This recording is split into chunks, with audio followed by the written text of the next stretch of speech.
Hey, campfire crew, let's get it on.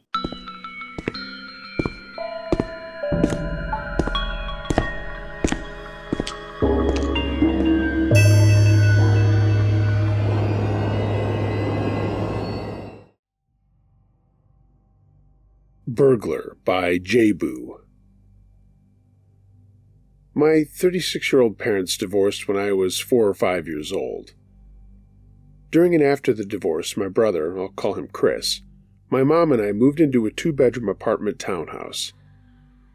Now, this is not the nice townhouse you're imagining.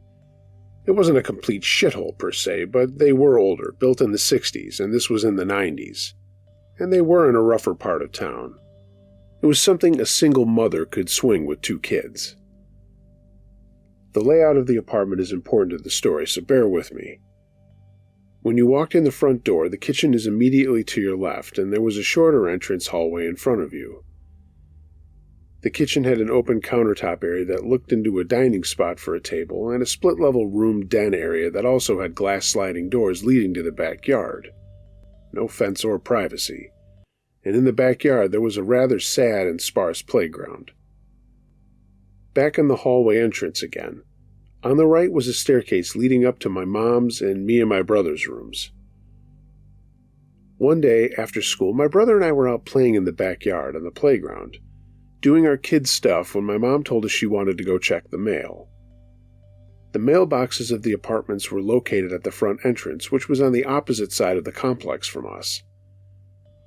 Naturally, me being 5 and Chris 9, my mom didn't want to leave us alone, especially since it was about to be dark outside. We went inside and got ready to leave, and on the way out I remembered my mom asking Chris if he had closed and locked the sliding glass door. Chris said he had. So, cut to, we're now back from the mailroom. It's been about 20 or 30 minutes max, and it's hard to fully recall. But my mom unlocked the apartment door and I was lingering in the car for some reason or other. Chris didn't notice that I wasn't in the apartment yet, and on the stairs leading to the bedrooms on the right, he saw someone's feet disappear at the top of the landing, as if someone were running to hide. Thinking it was me, he didn't think anything was off. Chris went to the kitchen, and I actually went upstairs directly into our bedroom to get ready for my bath. My mom was at the table in the dining area near the split-level living area downstairs. While I was completely clueless getting ready for bed in the bathroom, Chris, from downstairs, kept hearing someone walking around in my mom's bedroom. Now, I did have a habit when I was this age of going through people's stuff. Not maliciously, I was barely 5. Was just curious, whatever. But Chris, thinking I was being a nosy little bastard going through all of our mom's jewelry, etc., ran upstairs to catch me in the act and get me in trouble. Chris ran up the stairs, sprinted across the hall to my mom's bedroom, and threw himself stomach first on the bed. When he looked up, he saw a tall, slender man with a bright green goblin latex Halloween mask on, who was holding a large knife that he had swiped from our kitchen. My brother sat silently in shock as the man in the goblin mask raised one finger to the mouth of the mask, indicating for him to be quiet. And in true form for my brother, he screamed bloody murder for our mom. Now, I heard things going on, but I had no idea and was not aware of what was actually happening. I'd gotten into my big oversized sleep shirt and was going downstairs to have a glass of milk before bed. That's when Chris screamed and the man ran downstairs and encountered my mom, who immediately jumped into action. Our baseball gear was in the living room and my mom grabbed a bat and started fighting this man in our house while he was taking swipes at her with a knife. I first noticed what was happening when I came downstairs to the kitchen, pulled up a step stool to reach the counter and pour a glass of milk. And that's when I see, over the bar, the guy push my mom off the steps into the split-level living room, landing on her back. She started swinging the bat wildly, trying to make any contact with it. And she did. I was glued to that image, truly frozen in place, not scared, just so young that I couldn't really fully process what I was seeing. The man finally ran toward the front door, which was right by the kitchen. I was in mid-pouring my glass of milk, frozen, milk continuing to spill out all over the counter and floor. The man stopped and turned directly toward me, and in that green goblin mask with the knife, screamed a primal, deep sound of rage and frustration, and then just slammed the door so hard the whole place shook. I continued standing on my stool pouring milk everywhere, frozen for, I don't know, could have been a second, but it felt longer than that. I don't remember what happened after that, but all the parts I've relayed are very clear to me. Moral: lock your doors, and don't just assume you did.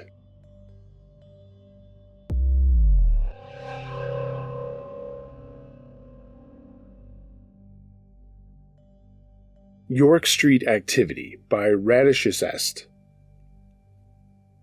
If you're familiar with the Denver area, I lived in the Clayton neighborhood on York. As with all millennials, the rental market crippled me, and I had to find a place with charm, also known as a 1920s brick duplex with 1970s updates in the year of our Lord 2022. But, as a recently divorced dad with 50-50 custody, my bank account dictated my residence. To give you a sense of the space, it was a shotgun-adjacent style home. 900 square feet upstairs with an unfinished basement that was really only used for laundry and housing spiders. My daughter and I had rooms on either end of a 10-foot narrow hallway with the world's smallest full bathroom splitting the distance. For the first few months, it was just an old house on a busy street. Fire trucks, ambulances, and cop cars flew down the street each night. It's so much that I had to get blackout curtains on my room, or it would legitimately look like a knockoff disco of flashing lights. My daughter was 5 at the time and had a hard time adjusting and living in 2 houses. She'd frequently climb into my bed halfway through the night because something had woken her up and she got scared. I would feel her crawl in and over me routinely, hands, elbows, knees, feet, all haphazardly crawling over me. One night, around 2 a.m, I felt her, but this time not crawling into bed, but crawling out. I felt her tug my shirt and pulling me to the side to crawl out of the door.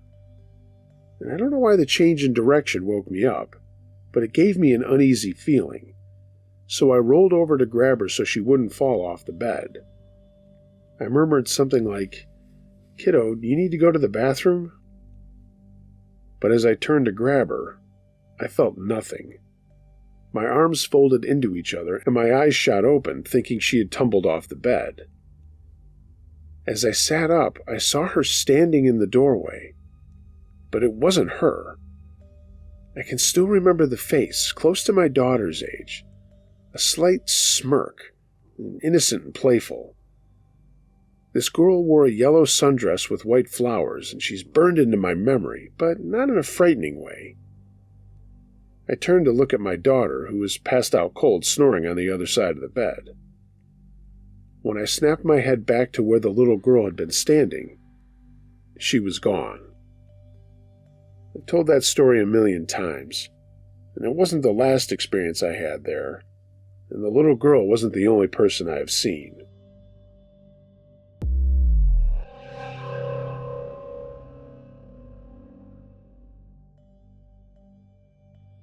I Can't Unsee What I Saw by Laguanita Rouge.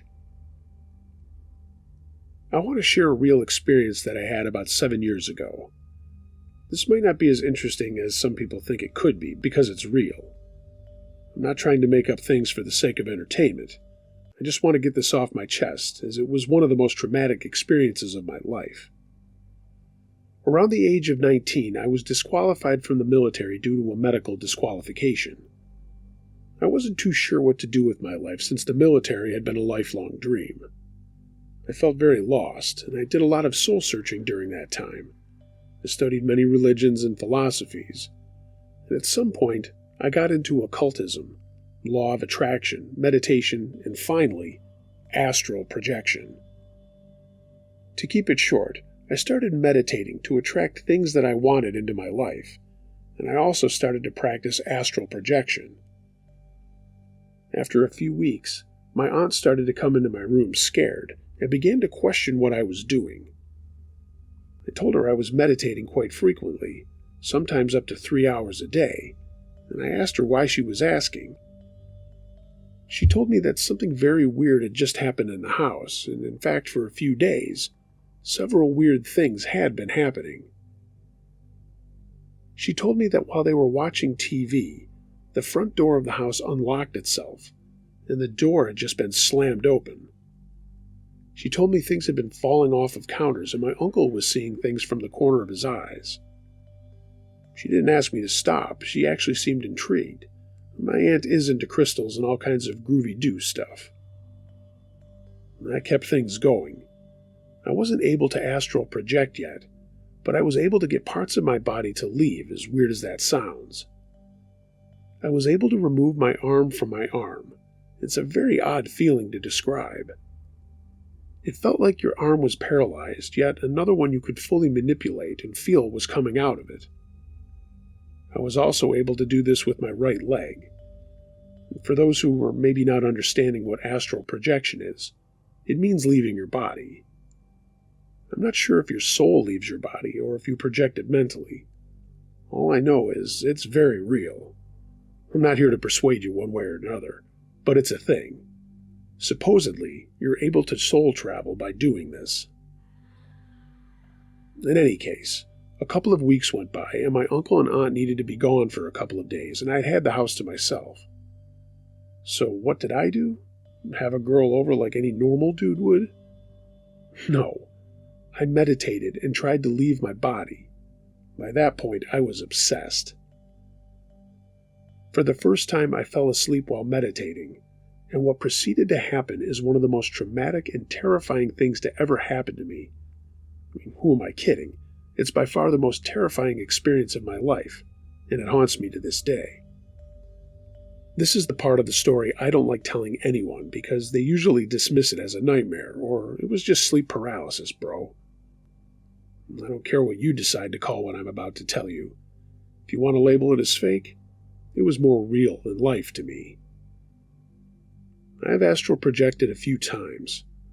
I never saw anything very interesting other than my own home, freaking out my dogs, and mostly what I do is fly over lakes and factories at night, the city. I can never do it for very long. I haven't mastered it, and nowadays I avoid the practice altogether, although it happens involuntarily still from time to time. What I experienced in this instance, though, was different. It felt more physical. It felt more real, and I was attacked by God knows what. I woke up lying flat on my bed, facing up, arms wide open and legs spread apart. The TV was on, and the show Ink Master was running. It was night, but the room had a natural light to it, almost like a full moon. I saw a shadow in the corner of the room, and I tried to get up, but I couldn't move. I was paralyzed. I started being able to move a little, but I felt heavy, like trying to swim underwater. The shadow got closer to me, and then crawled on top of my body. This is embarrassing to say, and I normally leave this part out of the story. But this thing proceeded to put its hands between my legs and press and squeeze. You know. I felt immense physical pain. There was actually something grabbing my body and really hurting me. I tried to scream, but I couldn't. I started saying, "The power of Christ compels you," over and over. But it didn't do anything. My back started to bend in an arch, and I was slightly levitating over my bed. And everything was happening very silently, which allowed me to hear loud footsteps coming from the kitchen. While this was happening, a man walked from the kitchen into my room. I could barely see or look at him, but he was a middle-aged man wearing a suit and looked very old-fashioned. After several attempts of asking, my words finally came out. "Who are you?" The man standing in the corner of my room stated, "My name is Lucer." I then asked, concerned, "Lucifer?" He stated, "No, Lucer." The painful back arching and floating continued for a while, when suddenly it stopped. I fell on my bed, and it was suddenly daylight. The Ink Master was still on TV, and I could hear birds chirping. I never woke up from that, like waking up from a dream. It just simply stopped, and I was still awake. I spent the entire day looking things up online, trying to make sense of what had happened. When it became night again, the same thing happened again. This entity, or whatever it was, gripped me in the same way and hurt me. And you gotta understand the pain was very physical and excruciating. I could feel its hands and fingers, and that second time I was very pissed off. For one reason or another, the second time I wasn't afraid, and I started trying to strangle this thing. I started asking it to get me out of my body so I could murder it. And suddenly, it all stopped. Just like that. After the second episode, it never happened again. From time to time, I'm still attacked by an entity that looks at me, and I'm forced to fight it. But these are more like vivid nightmares, nothing like the situation I just described. I quit meditating. I quit trying to astral project, and this situation never happened again. I still involuntarily astral project in my sleep sometimes, but it's very uneventful. I don't see other entities or have bad or good things happen. I just float over a lake near my house and enjoy the view for the most part. I never found out who Lucer was. And for those who have asked if the Lucer entity was helping or not, I have no idea. I've spent years trying to figure out who that was and looking through my ancestry to see if it was a relative. I haven't found anything. His energy didn't seem negative at all, but neither did it seem benevolent. It didn't seem like he was involved in things in any way. It seems like just someone passing by that saw all of this happening.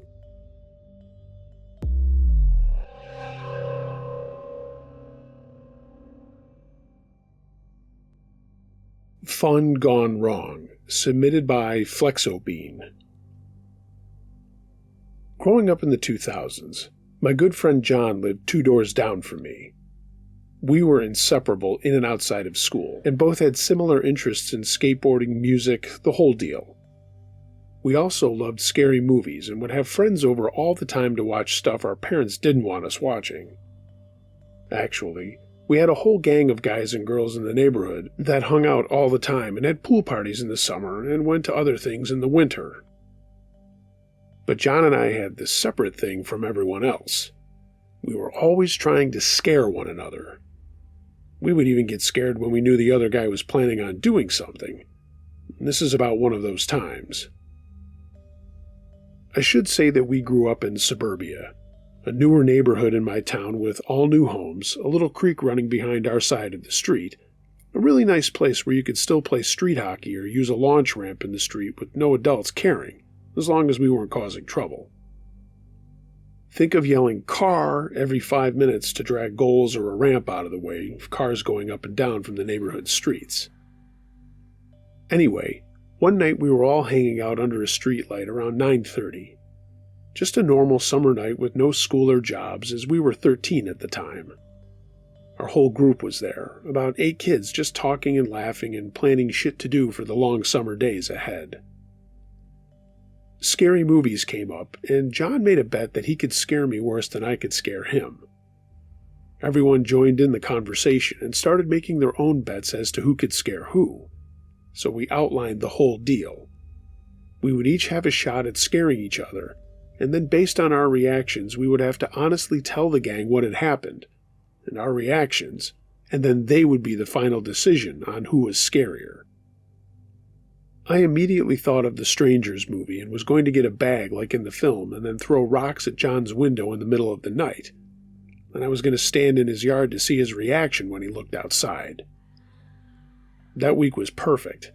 There was a full moon and no clouds in the forecast, and I had no idea that John was thinking the same thing, except he had a real William Shatner mask, exactly like the one Michael Myers wore in Halloween. And he had the exact same idea as me. Yeah, I know, we were real original. What we also didn't know was that we both picked the next night as the night to try to scare one another. Again, moron kids. So, I found a creepy burlap sack in the garage that my mom had had potatoes in or something, and I remember it smelling like taters. I cut out eye holes, totally psyching myself up for the scare. 2 doors down, John was getting his stuff together. The mask and a fake butcher knife. That morning, around 1:30, I snuck out of my house and jumped the fence between me and my next-door neighbor's house. I was trying to be as quiet as I could so as not to tip John off that I was outside until I was ready to toss some pebbles at his bedroom window. Well, as if we had planned it this way, John was also doing the exact same thing, maybe a few minutes off, but he had also jumped the fence on his side of my neighbor's yard. I'll note that our neighbor in between did not have a fence at the back of the yard that dumped into the creek, just on the sides. So, after I jumped over, I was crouching at the fence before cutting across the grass when I saw a dark shape that I wasn't sure was John. I wasn't sure what it was at all. So I froze and just waited there, staring at this crouching shape across the yard. It didn't move, and I was getting a little freaked out, but I convinced myself it was something other than John, and it got up a little. Then I heard a voice whisper, "Eli, is that you?" It was, after all, John. I started laughing and stood up, and so did he, and we met in the middle of the yard. We called each other assholes or something like that, and just laughed for a minute. But then John froze. I could see his face and his eyes. He wasn't wearing the mask, and he was looking over my shoulder towards the trees and creek behind me. Dude, what the fuck? Who is that? I told him to cut this shit and laughed. I said we both blew the bet, dude. But he started to back up. I then turned and looked behind me, and holy shit, there was a guy standing in our neighbor's yard, dressed all in black with a black ski mask or something over his head. The figure didn't move, but was looking right at us. I backed up into John, now just as freaked as he was. We froze, not knowing what to do, and John finally called out, "Hello?" But the guy just stood there looking at us. I swear I saw a flash of something at his side in the moonlight and yelled out, "Shit!" and then I took off for my house. John, for some reason, followed me instead of running back to his own house. We cleared the fence in no time and hit the ground running for my back deck, and as we ran, we heard the guy climbing over the fence behind us. We ran to my back door now yelling and then just barged into my kitchen through the sliding deck doors. I slammed the door home, and we turned to look out. The guy was now standing in my yard looking at the house and slowly walking towards us. My dad had heard the noises we were making, obviously, and I heard his footsteps coming down from his bedroom on the second floor. He came into the kitchen and said, "What the hell are you idiots doing? John, what are you doing here?" We both loudly started telling him about the guy and pointing out the door, and my dad finally got it. He walked over between us and looked out, and he didn't say anything for a minute and then opened the door. "I don't know who the hell you are," he said, "but I suggest you get the hell out of here." The guy just stood there and then picked up the shiny object. I hadn't been seeing things. It was a claw hammer. "Eli, get my shotgun," my dad said loudly, and I ran to the basement to get it while he stood there with John, the sliding door still open. By the time I got back, my dad had said something else to the guy, and the guy got the hint. I got there just in time to see him lower the hammer and slowly back away towards the creek. Then he climbed over the fence and disappeared into the darkness of the trees. By now my mom had come down asking what was going on, and my dad called the cops to tell them what had happened.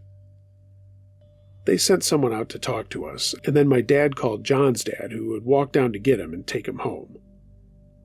The only thing we could think of was someone casing our neighborhood, or maybe was going to try to break into my neighbor's house. The guy didn't come back. We got reamed out for being outside in the middle of the night, but that was it. However, for years after this, John and I would look out into our yards at night and swear we saw the guy again. I mean, shit, I still do it sometimes in the house I live in now, and this happened years ago. We never did figure out what that guy was doing out there, but he won the bet hands down. Our stupid pranks on each other were thwarted by the real deal. That creepy guy scared the shit out of us for real. No houses were ever broken into in our neighborhood, and I guess all of it was a coincidence. But man, that was terrifying. I'm just glad nothing really happened, and I'm glad the guy never came back.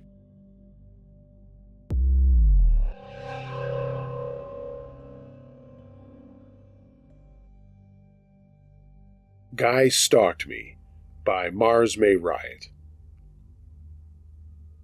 About 6 months ago, I was at a dentist visit, and I started chatting with a guy in the waiting room. He seemed really nice and was super cute, so we kept talking for a while afterwards. We exchanged numbers and agreed to make plans later. Red flag number 1, he sent me 30 pictures of himself immediately after we left. I thought that was odd. Fast forward, we made plans to have dinner a couple of days later. He picked me up from my house, which was not a smart idea. The dinner and conversation was good, but he told me an odd story, which is red flag number 2. He said that last year he had gotten into a shootout with his ex-girlfriend's brother. I asked him why they had started shooting, and he said he had no idea. I asked a few more questions about what happened, and he swore that he drove her to her house to drop things off after they broke up, and her brother just started shooting at him, so he returned fire. So, after that weird story, he said he had 2 tickets to see a soul singer we both enjoyed for the following night, and I agreed to go. He took me back home, and I gave him a quick kiss, and I pulled away, and he tried to kiss me again, so I gave him a kiss on the cheek and then pulled away again. He leaned in for another kiss, and I said goodnight and went inside. Red flag number 3. After he got home, he texted me and asked, "I thought you really liked me. Why didn't I get a longer kiss?" I told him I like to take things slow, and a quick kiss is all I wanted to give for a first date. He then proceeded to send me more pictures of himself. So the next day, he picked me up for the concert, and it was amazing, and I really enjoyed the show. I had let him know beforehand that I had to catch a 4 a.m. flight the next morning, so I wouldn't be able to hang out long afterwards. Red flag number 4. While he was taking me back to my place, he asked if I wanted to get a hotel room with him for the night, and I reminded him about my flight. He then proceeded to ask me if I wanted to get freaky in the car. I couldn't believe a grown man had asked me that, and I said no. I was actually attracted to him and could see us hooking up, but I had already told him I didn't have a lot of time. And the final straw was when he asked if he could come inside. What about "I don't have time tonight" did he not understand? At that point, I knew I didn't want to see this guy again because I hated saying no more than once, especially to sex. I said goodnight and went inside. About 10 minutes later, I had to run out again to grab something from the store and pick up something for a neighbor. While I was driving, I heard my FaceTime going off, but I didn't answer. Once I got into the store, I saw that he had called me 10 times in a 5-minute span. I called him back thinking I had left something in his car. "Where did you go?" "To the store. Why?" "I thought you were busy and needed to pack." "I am. I just needed a few things. Can I help you with something?" "It's not nice to lie. You said you were too busy to go to the hotel, but now you're at the store?" "Well, I don't owe you an explanation of where I need to go. I'll text you later." I hung up. I got what I needed and headed back to my house. When I got back home, I noticed he was still parked out front, and it had been about 45 minutes since he had dropped me off. I asked him if everything was okay, and he shouted from his car window, "Where did you go?" I told you I went to the store. Have a good night. I waved goodbye and walked my stuff inside, and I was pretty creeped out at this point, but I figured he would leave. I went to go back out to my elderly neighbor, and when I went outside, he was gone. Or so I thought. I drove to my neighbor's around the corner and dropped her stuff off, and when I got to get back in my car, I heard a car racing up at full speed behind me. He had followed me there. He pulled right beside me and rolled his window down and shouted, "What are you doing?" Why did you follow me? "Because I know this whole area. What house did you come out of?" That's none of your business. Please don't follow me. "If you don't tell me what house you were in and what you were doing, I'm going to call the DEA and police and have them surround this whole block." What are you even talking about? Our date ended over an hour ago. You should have left. He drove away super fast, and at that point I realized this guy was nuts. I called my brother and asked him to stay on the phone with me until I got back home. And when I got back to my house, the guy was parked out front again. My brother told me to drive to the nearest police station, and I started driving, and the guy started following me again. As I pulled into the station, he realized where I was going and finally drove away. I explained to an officer what happened, and he offered to escort me home. When we got back to my house, guess what? Mr. Crazy Pants was parked out front again. He saw the officer behind me and drove away. The officer offered to stay for a couple of more hours, and I didn't block Mr. Crazy right away because I wanted to be aware if he said anything else scary, so I would have that for a police report. After an hour or so, the officer knocked on my door and made me aware that the guy was trying to sit at the corner and was probably trying to park outside my house again. The officer pulled him over and told him to leave, and thankfully the officer also escorted him out of my neighborhood. And after that, he texted me. "I see you're sneaky. I threatened to call the police on you because you were really being a sneaky liar, and you called them on me? Real disrespectful.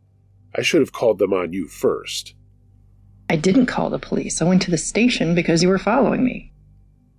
"I was following you for my safety. You lied about where you were going.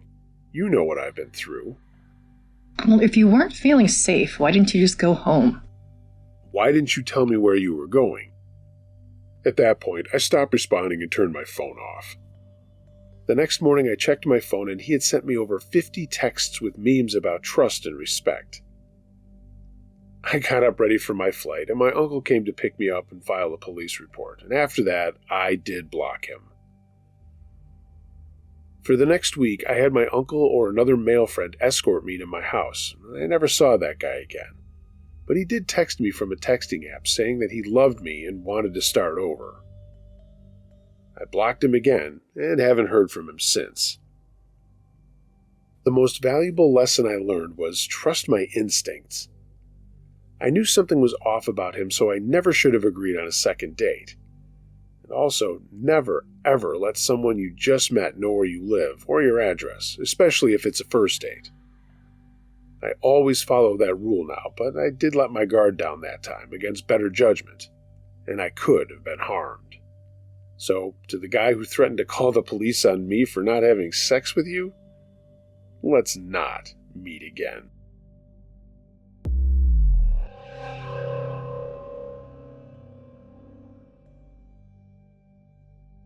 Strange Encounter at the Lake by Alex Q.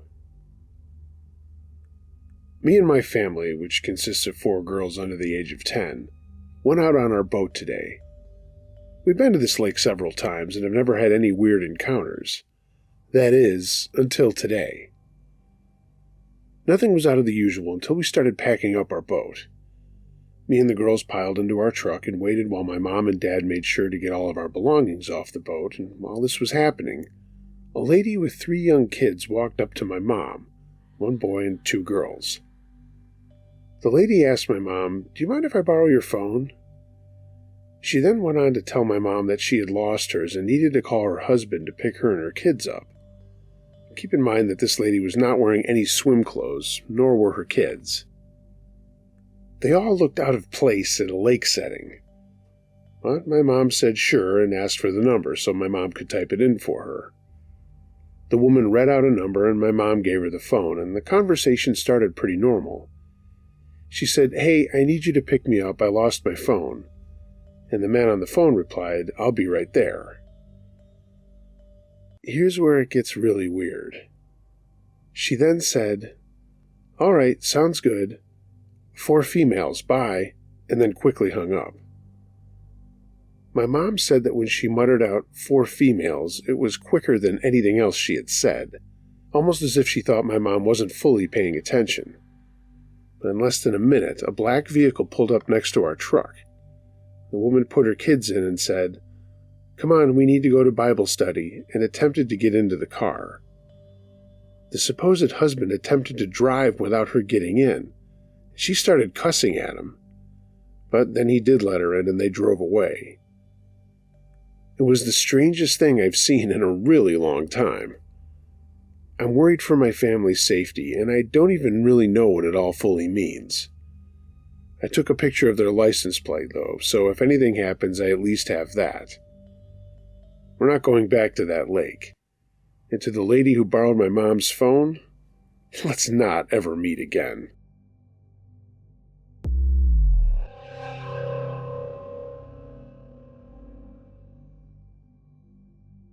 The Plan, submitted by Jules B. This story happened to me in 2011, and it was a really crazy time in my life. I had never been around really awful people, but I suddenly found myself surrounded by them. This happened a while back, shortly after I'd gotten divorced and moved in with my mom and dad, until she passed. I got a great deal of money and bought a rough-cut cabin. Fast forward after a couple of years, and I was dating this guy. He was funny, but trouble came from all sides. I should mention that while I can't get into details, my boyfriend's profession was kind of scary to say the least. This homeless couple from North Carolina showed up, and they were constantly trying to steal our Tahoe. We finally had gotten rid of them, but the guy in the couple had shown up at my cabin. For some reason, he needed a ride to town 30 minutes away. I just wanted to be rid of them, and my boyfriend was napping, so I made the stupid decision to take the guy to town. On the way, I'd stopped at a farmer's market. We were about halfway to where he was going. I got out and went in, and dummy me forgot my money, so I went and grabbed a few dollars out of the truck and told the guy to hold on. To my horror, when I walked back, my Tahoe was gone. My dumb ass had left the keys in it and my purse, and that boy had stolen it all. In shock, I freaked out, and note I didn't call the police because my boyfriend would have killed me. Worse, I had a feeling the truck was hot. I was crying and started walking across the 4-lane highway, right down from my old church. A white SUV pulled up, and I looked in, and there sat my pastor. Our church was huge, so what were the chances that he would be there? I got in and called a so-called friend to get a ride home so we could figure out how to find the homeless guy and the truck that he had stolen. The friend that I called, an older guy, came with another younger guy driving a white sedan. The driver looked rough, scary, and belonged to a prison gang, and I found that out later. As we drove, they were in the front and I was in the back seat behind the passenger. All of a sudden, the guy driving pulled out a 9mm and pointed it at my friend, who cowered as close to the door as he could.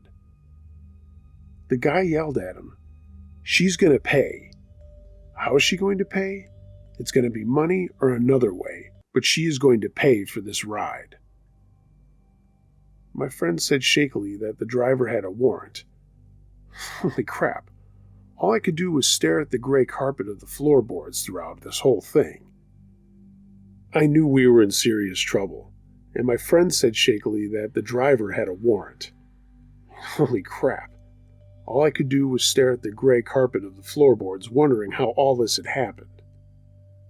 But there was a glimmer of hope in my heart. You see, it had been raining the past few days, thank God. The gate to our place was locked, and we often had to use our four-wheel drive to go around it. I knew that the embankment of red clay around my gate would be wet and slippery, and I knew that this shitty little car would never make it around it. On the inside, I knew I was in bad trouble, but there was that glimmer of hope. We pulled up to the gate, and I told the guy to just go around it. As soon as I heard his tires spinning in the clay, I bolted. It was dark, and my driveway was not lit up. It was out in the country. I ran a quarter mile in the dark uphill, fully expecting to dodge bullets. I was hysterical once I crashed through the back door and flew up to my room on the second floor and hid in the closet. I called 911. I came out to my boyfriend pointing a gun in my friend's face that had come with the crazy driver to pick me up. I stepped in and saved his life, even though I didn't want to. My boyfriend yelled that he had an open knife and was furious. The police did come, but the officer acted as if I had made this entire scenario up. This so-called friend who came to pick me up faked a heart attack and they took him away. Everything was out of control, and to be honest, I had grown up in a Southern Baptist family who was well off. I had never felt danger from my life from bad people. I had never been around people like this at all. It wasn't the only experience I had, because of these people that I had exposed myself to. I just thank God that it had been raining during all of this, and I was able to make a plan and get away. I was safe, but I thank God I survived this ordeal.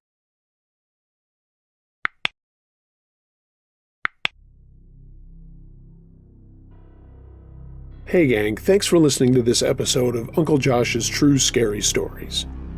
If you have a true scary story of any nature that you'd like to hear narrated on my channel or podcast, email it to unclejoshtruescarystories@gmail.com.